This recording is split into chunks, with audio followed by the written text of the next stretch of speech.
నమస్కారం, ఘంటారావానికి స్వాగతం. ముందుగా ప్రధాన అంశాలు. ఇంధన కష్టాలపై సీఎం మరోసారి టెలికాన్ఫరెన్స్. సరఫరా సాధారణ స్థితికి చేరే వరకు పర్యవేక్షించాలని ఆదేశం.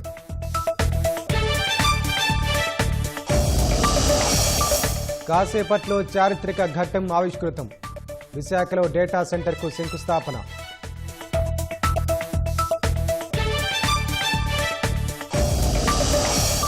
$15 బిలియన్ పెట్టుబడి, 1,83,000 ఉద్యోగాలు. గ్లోబల్ టెక్ మ్యాప్ పై సరికొత్త ముద్ర వేయనున్న విశాఖ.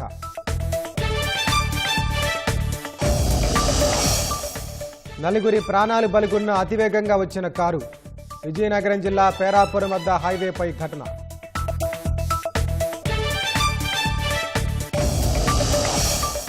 హర్మూజ్ విషయంలో ఇరాన్ ప్రతిపాదనపై ట్రంప్ కసరత్తు. జాతీయ భద్రతా బృందంతో చర్చలు.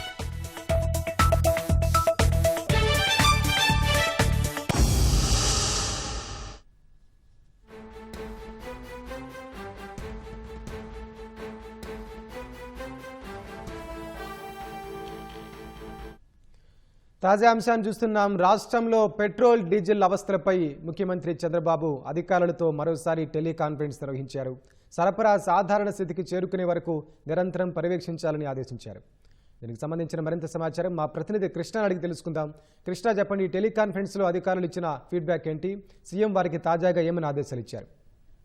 వెంకటేష్, ఏదైతే రాష్ట్రంలో నెలకొన్న పెట్రోల్ డీజిల్ కొరతపై ముఖ్యమంత్రి చంద్రబాబు వరుస సమీక్ష అనేది కొనసాగిస్తూనే ఉన్నారు. ఆయన నిన్న 2 సార్లు, అలాగే ఈ ఉదయం కూడా మరోసారి వరుసగా టెలికాన్ఫరెన్స్ లో అటు పౌర సరఫరాల శాఖ ఉన్నతాధికారులు కానీ, అలాగే ఆయన పేషీ అధికారులు, జిల్లా కలెక్టర్లు, అలాగే ఆయిల్ కంపెనీ ప్రతినిధులు, వీళ్ళందరితో కూడా నిరంతరం సమీక్షలు జరుపుతూనే ఉన్నారు. తాజాగా జరిపిన సమీక్షలో కూడా మొత్తం పెట్రోలియం కంపెనీల నుంచి బంకుల్లోకి ఎలా డిస్పాచ్ జరుగుతుంది ఏంటి అనే విషయాలు కూడా సీఎం ఆరా తీశారు. ముఖ్యంగా ఆయన క్యూ లైన్ లేకుండా చూడాలని ఆదేశించడంతో పాటు అవసరమైతే టోకెన్లు, స్లాట్ సిస్టంలు అవలంబించాలని చెప్పి ఒక స్పష్టమైన సూచన చేశారు. అలాగే పెట్రోల్ డీజిల్ సరఫరా సాధారణ స్థితికి చేరే వరకు కూడా నిరంతరం ఈ పరిస్థితిని పర్యవేక్షిస్తూనే ఉన్నారని చెప్పి ఆయన కలెక్టర్లందరికీ స్పష్టమైన ఆదేశాలు జారీ చేశారు. అలాగే రాత్రంతా లోడ్ డిస్పాచెస్ జరిగాయని చెప్పి కూడా అధికారులు సీఎం కి వివరించారు. నిరంతరం పెట్రోల్ అలాగే డీజిల్ సరఫరా జరిగేలా చూస్తున్నాం అని చెప్పి కూడా ఆయన వివరించడం జరిగింది.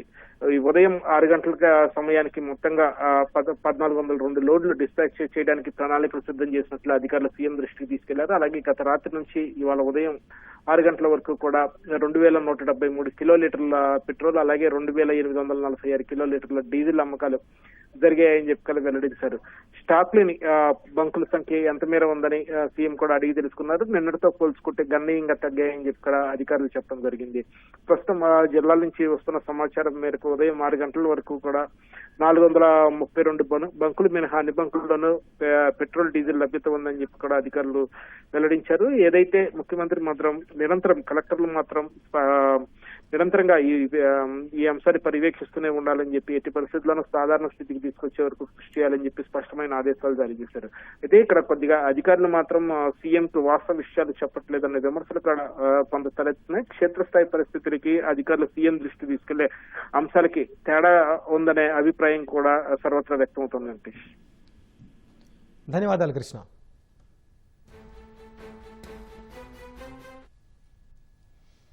విశాఖ చరిత్రలో మరో కొత్త అధ్యాయం మొదలు కాబోతోంది. రాష్ట్ర ఐటీ రంగ చరిత్రను మార్చే గూగుల్ ఏఐ డేటా హబ్కు మరి కాసేపట్లో శంకుస్థాపన జరగబోతోంది. ఈ కార్యక్రమంలో పాల్గొనేందుకు కేంద్ర మంత్రి అశ్విని వైష్ణవ్ విశాఖ చేరుకున్నారు. విమానాశ్రయంలో కేంద్ర మంత్రికి రాష్ట్ర ఐటీ మంత్రి లోకేష్ స్వాగతం పలికారు. శంకుస్థాపన కార్యక్రమం గురించి అక్కడ ఇద్దరు కాసేపు మాట్లాడుకున్నారు. ఈ కార్యక్రమం అనంతరం సాయంత్రం నోవాటెల్ హోటల్లో జరిగే భారత్ ఏఐ శక్తి కాంక్లేవ్లో ఇద్దరు పాల్గొంటారు. గూగుల్ ఏఐ హబ్ శంకుస్థాపన ఏర్పాట్లకు సంబంధించిన మరింత సమాచారం మా ప్రతినిధి కోరమరాజు అడిగి తెలుసుకుందాం. కోరమరాజు, చెప్పండి, శంకుస్థాపన ఎన్ని గంటలకు, ఇప్పుడు అక్కడ సందడి ఎలా ఉంది? వెంకటేష్, ఇక్కడ తర్లువాడ గ్రామంలో, అంటే ఇక్కడ 289 ఎకరాల భూమిని ప్రభుత్వం ఇక్కడ కేటాయించింది. ఈ తర్లువాడ సెంటర్ లోనే ఈ గూగుల్ ఏఐ హబ్ కి ముఖ్యమంత్రి చంద్రబాబు నాయుడు, అలాగే కేంద్ర మంత్రి అశ్విని వైష్ణవ్, ఇతర మంత్రులు, ఐటీ శాఖ మంత్రి నారా లోకేష్, మొత్తం గూగుల్ సంబంధించి ఈ కంపెనీ టెక్ కంపెనీ ప్రతినిధులందరినీ కూడాను ఆహ్వానించడం జరిగింది. ఆ దిగ్గజాలన్నీ కూడాను ఇప్పుడే ఈ ప్రాంగణానికి చేరుకున్నాయి. ముఖ్యమంత్రి అలాగే కేంద్ర మంత్రి లోకేష్ వీరంతా కూడాను మరి కాసేపట్లో ఈ ప్రాంగణానికి చేరుకునేందుకు రంగం సిద్ధమైంది. ఎందుకంటే ఇప్పుడే సెక్యూరిటీ అలర్ట్ అంతా పూర్తి స్థాయిలో ఉంది. మరోవైపు అంటే ఇక్కడ ఈ data Google data AI hub ఏర్పాటుకు అనుగుణంగా ఈ తర్లువాడలోనేమో ఇది సువిశాలమైన ప్రాంగణాన్ని ఇక్కడ డేటా సెంటర్ ని ఇక్కడ ఏర్పాటు చేయడం జరుగుతుంది. ఈ సెంటర్ దాదాపు 1.5 బిలియన్ అంటే దశల వారీగా 5 ఏళ్లలోని ఈ 1.5 15 మిలియన్ల వరకునేమో ఈ ఇక్కడ పెట్టుబడులు పెట్టడానికి గూగుల్ పూర్తి స్థాయిలో ప్రణాళిక సిద్ధం చేసుకుంది. ఈ ప్రణాళిక ప్రకారమే ఇక్కడ ఈ ఇవాళ శంకుస్థాపన కార్యక్రమం. ఇది మొట్టమొదటి అడుగు రాష్ట్రంలోనే ఈ ఏఐ హబ్ కి రాష్ట్రాన్ని తీర్చిదిద్దేందుకు విశాఖ కేంద్రంగా ఈ తర్లువాడ గ్రామాన్ని ఉంచుకొని ఇక్కడ ఈ శంకుస్థాపన కార్యక్రమాన్ని ఇవాళ పూర్తి చేసిన తర్వాత ఈ నిర్మాణ పనులు అలాగే ఈ డేటా కేబుల్ పనులు కూడా మేము వేగంగా జరుగుతాయి. ఈ తర్లువాడ గ్రామంతో పాటు అటు అడివరంలోను ఇటు రాంబిల్లి మండలంలోను కూడా మేము దానికి గూగుల్ ఆశించినట్టుగా ఈ మూడు చోట్ల కూడాను స్థలాల్ని రాష్ట్ర ప్రభుత్వం కేటాయించడం జరిగింది. వీటికి అనుగుణంగానే ఇక్కడ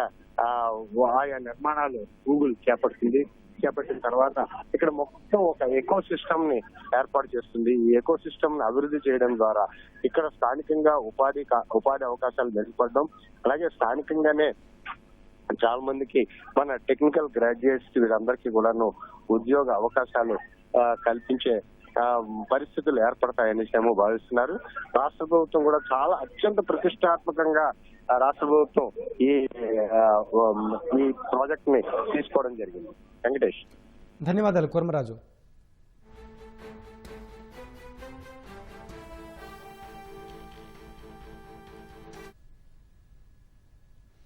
గూగుల్ డేటా సెంటర్ రాక విశాఖ ముఖ చిత్రాన్ని మార్చనుంది.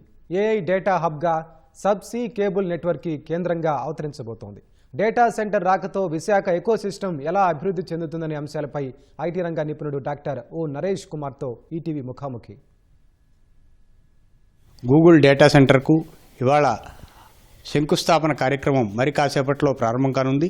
అసలు ఈ డేటా సెంటర్ ఏఐ హబ్గా విశాఖపట్నం రూపకల్పన, ఈ గూగుల్ డేటా సెంటర్ రాకతో ఎటువంటి పరిణామాలు సంభవించే అవకాశం ఉంది, వీటిని అన్నింటినీ వివరించేందుకు ఐటీ రంగ నిపుణులు డాక్టర్ ఓ నరేష్ కుమార్ ప్రస్తుతం మనతో ఉన్నారు. నరేష్ కుమార్ గారు, ఇప్పుడు ఇది ఎన్ని రోజుల్లోగా లేకపోతే ఎన్ని నెలల్లోగా కార్యరూపం దాల్చి ఈ ఫలితాలు ఇక్కడ అందే అవకాశం ఉంది? As per the recent discussions అండి 2 years 2028 కల్లా ఫస్ట్ ఫేజ్ కంప్లీట్ చేస్తామని గూగుల్ అండ్ ఏపీ గవర్నమెంట్ చెప్తున్నారండి. Google is the biggest of all the companies in the planet and he's promise to do it. So 100% అవుద్దని నమ్మకం నాకుంది. నరేష్ కుమార్ గారు, ఇప్పుడు under see cables గురించి మీరు ప్రస్తావించారు. ఈ అండర్ సీ కేబుల్స్ ఇది ఖండాలని ఏకీకృతం చేయడంలోనూ లేకపోతే కనెక్టివిటీ పెంచడంలోనూ ఏ రకంగా ఇవి దోహదపడతాయి? అవి విశాఖపట్నానికి రావడం ద్వారా ఏ రకమైన ప్రయోజనం జరుగుతుంది? ఇప్పుడు ఈ internet connectivity already హ్యాపింగ్ from Mumbai అండి. ముంబైలో ఒకటి ఉంది, కొద్దిగా చెన్నైలో కూడా ఉంది. ఇప్పుడు ఏంటంటే డేటా సెక్యూరిటీ కోసం ఎప్పుడైనా లైన్స్ కట్ అయిపోవచ్చండి. ఇప్పుడు for example Iran gulf of Hormuz దగ్గర కట్ చేస్తాం. అలాగే ప్రపంచంలో ఎక్కడైనా కట్ అయితే వెంటనే ఆల్టర్నేట్ డేటా లైన్ ఉండాలి. సో భారతదేశానికి Visakhapatnam will be the new backbone for internet and the information superhighway from Visakhapatnam అండి. So this will improve internet speeds and reduce the latency. Latency అంటే communication between India and US alternate అవుతూ ఉంటుంది data. So when in terms of retrieval of data it be very fast. Internet బ్యాంకింగ్కి ఇది highest speed, lowest cost. దీనికన్నా సరే this will be the backbone and Visakhapatnam will be the biggest data hub of the country with Google taking the lead. ఇది sea cables ఎట్లా వేస్తారు? భద్రతకు సంబంధించిన అంశం ఏ రకంగా పరిరక్షిస్తారు? ఫ్లోర్ ఆఫ్ ద ఓషన్ నుంచి చేసుకొస్తారండి. It connects different continents right from US. మధ్యలో గేట్వేస్ ఉంటాయి, సింగపూర్ అని. సో ఎక్కడ కట్ అయితే ఆ స్టేషన్ రిపేర్ చేసుకుంటారు అనమాట. ఎక్కడ చాలా ఇంపార్టెంట్ ప్లేసెస్లో there is a live coverage. Ship ద్వారా ముందు వైర్ వేసుకెళ్ళిపోతారు, వైర్ తర్వాత ప్రొటెక్టివ్ లేయర్ వేసుకొచ్చేస్తారు. దీనికి ఆల్టర్నేటివ్గా సెకండ్ అండ్ థర్డ్ రూట్స్ ఉంటాయండి. సో ఏ ఒక రూట్ ఫెయిల్ అయినా ఇంటర్నెట్ లైన్ స్విచ్ ఓవర్ అనమాట. ఈ అవకాశాలను అందిపుచ్చుకునేందుకు మన వాళ్ళు ఏం చేస్తే బాగుంటుందని మీ ఉద్దేశం? 6 లక్షల కోట్ల ఇన్వెస్ట్మెంట్స్ కమింగ్ టు విశాఖపట్నం అండి. ఇది ఒక పెద్ద బ్రాండ్ వచ్చేలోకి. So the employment in construction, the employment in computers, they employed in battery energy storage systems. They have laid a green corridor from Rayalaseema to here. So people are getting employment. ఈ Google మొదలవకుండానే even that green corridor from Rayalaseema to Visakhapatnam, they have laid a green corridor. వీళ్ళకి DISCOM licence state government ఇచ్చింది. ఈ land ఎప్పటి నుంచి ఉందండి విశాఖపట్నంలో? ఈ ల్యాండ్ అడవివరంలో ల్యాండ్, తొర్లవరంలో ల్యాండ్. మీరు ఏమైనా ₹1 అక్కడ ఏమైనా అగ్రికల్చర్ కానీ, మ్యానుఫ్యాక్చరింగ్ కానీ, సర్వీస్ సెక్టర్ జాబ్ కానీ ఏమైనా చూసారా? మంచి పంట ఏమైనా పండిందని కానీ, లేకపోతే ఒక కంపెనీ పెట్టిందని కానీ, not a single person has come that till date. So land ఇచ్చేస్తాననేది చంద్రబాబు నాయుడు గారిని, లోకేష్ గారిని we should appreciate. With this the entire landscape will change. అక్కడ వరల్డ్ క్లాస్ స్కూల్స్ వస్తాయండి, వరల్డ్ క్లాస్ హాస్పిటల్ కేర్ వస్తాయి. ఇప్పుడు గూగుల్ వస్తున్న తర్వాత 20 IT companies have to come to Visakhapatnam అండి. highly qualified and talented people, if they are coming here, and obviously నెట్వర్కింగ్లోని, cyber సెక్యూరిటీలోని అన్నీ కూడా Google will bring in people like that, because అదంతా నెట్వర్క్ సిస్టమ్స్ నెట్వర్కింగ్లో కానీ, సైబర్ సెక్యూరిటీలో కానీ ఎక్స్పర్ట్స్ విల్ కమ్ ఇన్. ఇప్పుడు లేటెస్ట్ వచ్చిన AI టూల్స్తో క్లౌడ్ కోవర్క్లో పనిచేస్తే ఇంజనీరింగ్ గ్రాడ్యుయేట్తో సమానంగా ఏ గ్రాడ్యుయేట్ అయినా పనిచేయచ్చు. Only common sense, thinking capacity ఉండాలి. People are not in the computer field also, they will become superstars and you can create applications, you can use the benefit and productivity విపరీతంగా పెరిగిపోద్దండి. ఇప్పుడు 2028లో Google అయిపోయిన వెంటనే venture capitalist will come. Then people will have access to risk fund, risk capital అండి. చాలామంది ఇక్కడ ఉన్న యువతకి ఈ టెక్నాలజీ నేర్చుకుని ఈకో సిస్టమ్, ఈ positive vibration, many people can become entrepreneurs and they will have access to VC funding. Chandrababu Naidu గారు was known for creating Hyderabad. He is known for ease of doing business. Lokesh గారు దాన్ని తోడ్పడి ఏం చేశారు? స్పీడ్ ఆఫ్ డూయింగ్ బిజినెస్ అన్నారు. మీరు ఇప్పుడు చూసారా, when did they sign the agreement? How closely they working union government. ఈ central finance minister Nirmala Sitharaman గారితో మాట్లాడి they got a tax holiday for data centre companies for 20 years. So అదేమైనా small విషయం అండి. ల్యాండ్ మొత్తం 600 acres ఎక్వైర్ చేసేసి they handed over the land.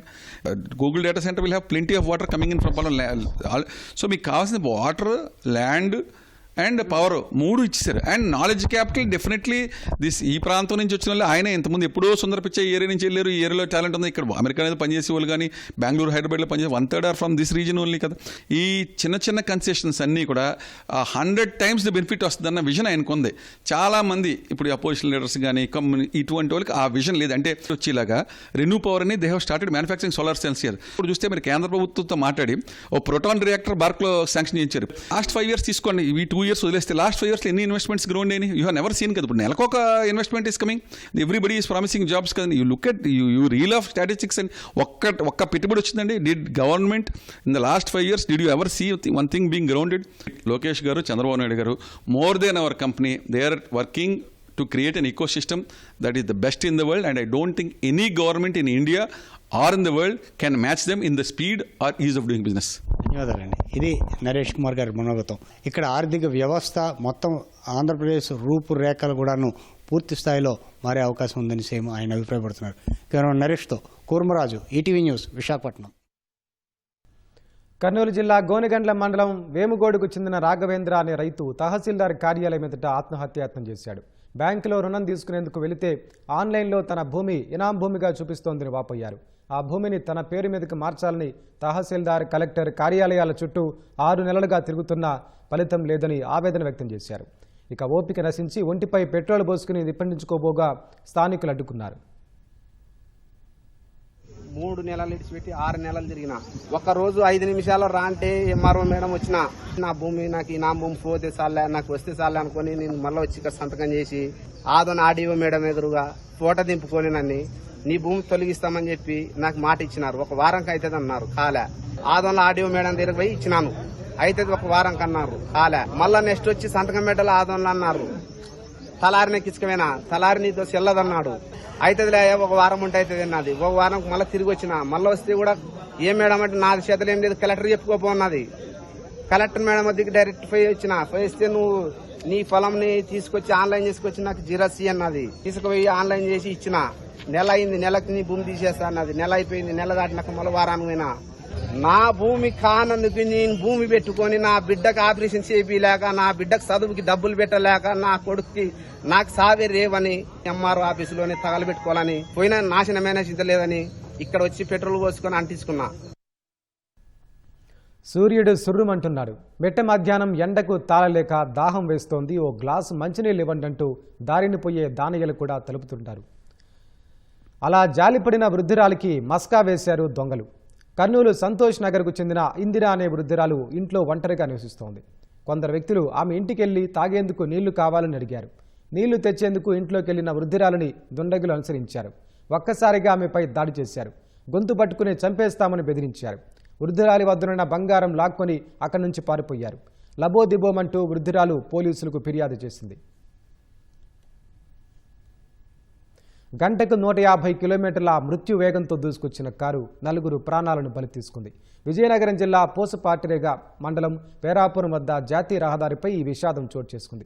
Road పక్కన దుకాణంలో టీ తాగి నిలిచి ఉన్న వ్యక్తులను శ్రీకాకుళం నుంచి విశాఖ వైపు అతివేగంగా దూసుకొచ్చిన కారు ఢీకొంది. ఆ తర్వాత ఎదురుగా ఉన్న కంటైనర్ లారీని ఢీకొట్టింది. ఈ ప్రమాదంలో రోడ్డుపై నిలుచున్న 2 వ్యక్తులు గాల్లో ఎగిరిపడ్డారు. అక్కడికక్కడే చనిపోయారు. కారు వేగంగా కంటైనర్ లారీని ఢీకొట్టడంతో డ్రైవర్ పక్క సీట్లో కూర్చున్న వ్యక్తి మృత్యువాత పడ్డారు. ప్రమాదంలో మరో 3 తీవ్రంగా గాయపడ్డారు. వీరిని ఆసుపత్రికి తరలిస్తుండగా మార్గ మధ్యలో మరో వ్యక్తి ప్రాణాలు వదిలాడు. ప్రస్తుతం ఆసుపత్రిలో 2 తీవ్ర గాయాలతో చికిత్స పొందుతున్నారు. కారు డ్రైవర్ నిర్లక్ష్యమే ప్రమాదానికి కారణమని ఎస్పీ తెలిపారు. చనిపోయిన వారిలో 2 విశాఖకు చెందిన ఇరిగేషన్ కాంట్రాక్టర్ శ్రీనివాస్, బొబ్బిలివాసి సింహాచలంగా గుర్తించారు.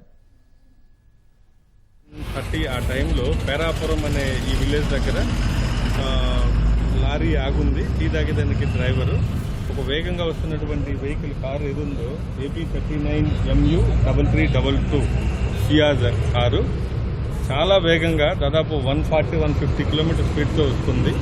రోడ్డు మీద ఉన్నటువంటి ఇద్దరిని ముందు హిట్ చేసి వాళ్ళిద్దరిని హిట్ చేస్తే అలాగే ముందరున్నటువంటి లారీని వెనకని లారీని ఆగున్నట్టు లారీని కుట్టడం జరిగింది.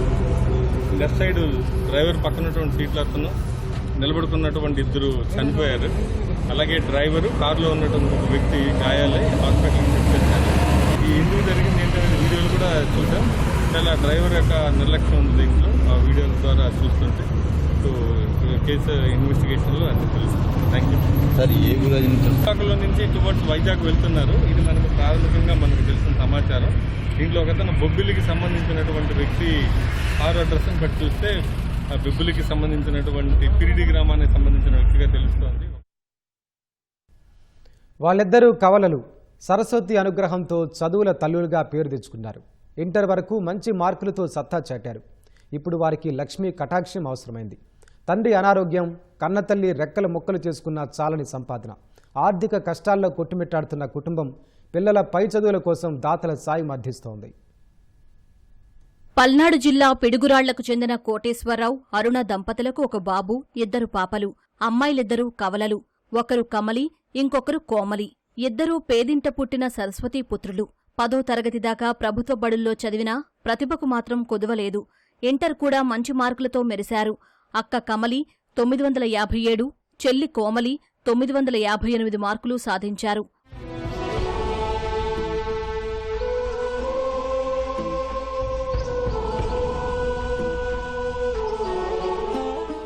ఉన్నత చదువులు చదవాలన్నది ఈ కవలల కల. కాకపోతే ఆర్థిక కష్టాలు లక్ష్యానికి అవరోధంగా మారాయి. కుటుంబాన్ని పోషించే తండ్రి కోటేశ్వరరావు 5 ఏళ్ల క్రితం బ్రెయిన్ స్ట్రోక్తో మంచం పట్టారు. సొంతిల్లు కూడా లేదు. సంసార బాధ్యతంతా అరుణ మీదే పడింది. భర్తకు మందులు, పిల్లల చదువులు ఆగకుండా ఉండేందుకు అరుణ ఓ చిన్న పని చేస్తూ కుటుంబాన్ని నెట్టుకొస్తున్నారు. పిల్లల్ని పై చదువులు చదివించే స్తోమత లేక కుమిలిపోతున్నారు. నేను మధ్య మధ్యలో ఆఫీస్ నుంచి వచ్చి కొంచెం చూస్తాను. నేను చిన్న వర్క్ చేస్తాను ఫైనాన్స్ ఆఫీస్లో. ఇంటికి వచ్చి చూసుకొని వెళ్తాను. వాళ్ళు కూడా నా ఇబ్బంది కనిపెట్టి కొంచెం పర్మిషన్ ఇస్తారు. ఆఫీస్లో వాళ్ళు కూడా అద్దిల్లే రెంట్కి ఇచ్చిన వాళ్ళు కూడా కనిపెట్టి నా దగ్గర ఉన్నప్పుడే తీసుకుంటారు. ఇబ్బంది పెట్టరు. రెంట్ వాళ్ళు కానీ ఎవరైనా కానీ నేను ఇబ్బందిలో ఉన్నానని కనిపెట్టి అందరూ హెల్ప్ చేస్తూ ఉంటారు. మా హస్బెండ్ 5 సంవత్సరాల నుంచి మంచంలోనే ఉంటాడు. పిల్లలు కూడా నాకు హెల్ప్ చేస్తారు బాగా. నేను ఆఫీస్కి వెళ్ళి వచ్చేసి లోపు వాళ్ళ నాన్నకి అన్నీ చూసుకుంటారు. ఆయనతో మొత్తం అన్నీ నేనే చూసుకోవాలి. చాలా బాగా ఇబ్బందిగా ఉంది. అసలు జరుపుకోలేకపోతున్నాను. పిల్లలేమో మంచిగా చదువుకుంటా అన్నారు, నాకేమో స్తోమత మాత్రం లేదు. 10th దాకా హై స్కూల్లో చదివించాను. ఇంకా inter second year first year స్కాలర్స్లో చదివించాను. స్తోమత లేకపోయినా చదివించుకున్నాను. ఇంక ఇప్పుడు మార్క్స్ బాగా వచ్చాయి కదా, ఎవరన్నా హెల్ప్ చేస్తే చదివిద్దాం. తండ్రికి సపర్యలు చేస్తూ తల్లికి ఇంటి పనిలో సాయపడుతూనే పుస్తకాలతో కుస్తీ పడుతున్నారు కమలి, కోమలి. ఎంసెట్లో మంచి ర్యాంకు కొట్టేందుకు శ్రమిస్తున్నారు. నాన్నగారు ఇంతకు ముందు బైక్ షోరూంలో చేసేవాళ్ళు. హెల్త్ బాగోక 5 years నుంచి ఇంట్లోనే ఉంటున్నారు. మొత్తం అమ్మగారే చూసుకుంటున్నారు. అమ్మ వర్క్కి వెళ్తారు, అది అని పెన్షన్ వచ్చింది. ఇంకా అలా మార్నింగ్ లేచిన తర్వాత నాన్నగారిని చూసుకుంటాము, టిఫిన్ పెట్టడం వల్ల. తర్వాత ఇంట్లో వర్క్స్ అన్ని కంప్లీట్ చేసుకున్న తర్వాత ఎంసెట్కి ప్రిపేర్ అవుతాను. ఈవినింగ్ అవుతుంది. ఈవినింగ్ కూడా డాడీకి కొంచెం తినిపించి ఏదైనా అలా చూసుకుంటూ ఉంటాము. ఇంకా 9 వరకు చదువుకొని తర్వాత వర్క్స్ చేసి తినేసి మళ్ళీ పడుకుంటాం. ఎంసెట్లో ర్యాంక్ వచ్చి 10K బిలో ర్యాంక్ వచ్చి మంచిగా యూనివర్సిటీలో బీటెక్ చేసి జాబ్ తెచ్చుకోవాలనేది నా డ్రీమ్. చదువుకొని మంచిగా జాబ్ తెచ్చుకొని వాళ్ళు మంచిగా చూసుకోవాలి, ఇంట్లో ఏ కష్టాలు లేకుండా చూడాలి, మా అమ్మని నాన్నని హ్యాపీగా చూసుకోవాలి. దానికోసం మేము చాలా కష్టపడుతున్నాం, చదువుతున్నాం, మంచి మార్క్స్ కూడా తెచ్చుకుంటున్నాం, మంచి జాబ్ తెచ్చుకొని వాళ్ళని హ్యాపీగా చూసుకోవాలని కోరుకుంటున్నాం. అక్క చాలా సపోర్ట్ చేసిద్ది, నాకు డౌట్స్ ఉన్నా క్లారిఫై చేసిద్ది. ఇద్దరం కంబైన్ స్టడీస్ చేస్తాం డైలీ. కొండంత అండగా నిలవాల్సిన కన్న తండ్రి పక్షవాతం బారిన పడి మంచానికి పరిమితం కావడంతో ఆ కుటుంబం తల్లడిల్లిపోయింది. అయితే ఆ కౌల పిల్లలు మాత్రం కన్న తల్లి పడుతున్న కష్టాన్ని చూసి స్ఫూర్తి పొందారు. తల్లి కష్టాన్ని అదేవిధంగా తండ్రికి వైద్యం అందించడానికి చదువు ఒకటే మార్గం అని నిర్ణయించుకున్నారు. ఇటీవల విడుదలైనటువంటి ఇంటర్ ఫలితాల్లో 957, 958 మార్కులతో చక్కటి ప్రతిభ చూపారు. ఆర్థిక పరిస్థితులు ప్రతికూలంగా మారినప్పటికీ కూడా ఆత్మవిశ్వాసం ఆయుధంగా ముందుకు సాగుతున్నారు. దాతల సహకారంతో బీటెక్ పూర్తి చేసి త్వరలోనే తమ తల్లిదండ్రులకు అండగా నిలుస్తామని ఆశాభావం వ్యక్తం చేస్తున్నారు. కెమెరామెన్ కేశవ్తో వీరాంజనేయులు, ఈటీవీ న్యూస్, పల్నాడు జిల్లా.